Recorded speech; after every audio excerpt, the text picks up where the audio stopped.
मी शुक्लांना याच्या आधी का निलंबित करण्यात आलो नाही तर त्यांच्यावर जी कारवाई झाली होती ती का झाली होती कारण का त्यांनी फोन टॅपिंग केलं होतं इल्लिगली.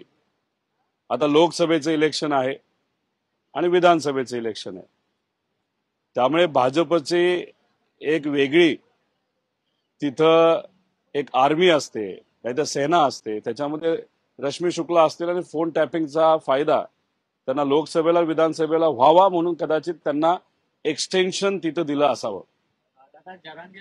पण आपल्याला वाटतं की आपला फोन टॅप होऊ शकतो आता या येत्या इलेक्शन्स मध्ये किंवा काही नेत्यांचे होऊ शकतात आता.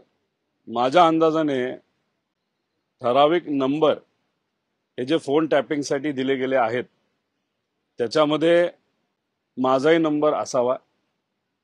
आता ते सरकारने केलंय का माझ्यावर जी संस्था कारवाई करते त्यांनी केलंय हे मला तरी सांगता येणार नाही, पण आम्ही फोनवर लोकांच्या हिताची कामं सोडलं तर दुसरं काही बोलत नाही, त्यामुळे त्यांना जेवढं ऐकायचं तेवढं ते ऐकू शकतात.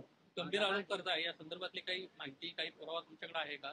थेट तुम्ही केंद्रीय यंत्रणांना टार्गेट करताशिवाय राज्य सरकारवर प्रश्नाचे आता याच्यामध्ये कसं आपण शोधायचं आपला फोन टॅप होतोय का नाही हे कुठेतरी बघावं लागेल, पण आम्हाला जो काही अंदाज येतो, कारण शेवटी अधिकारी हे लोकांसाठी काम करणारे अधिकारी असतात.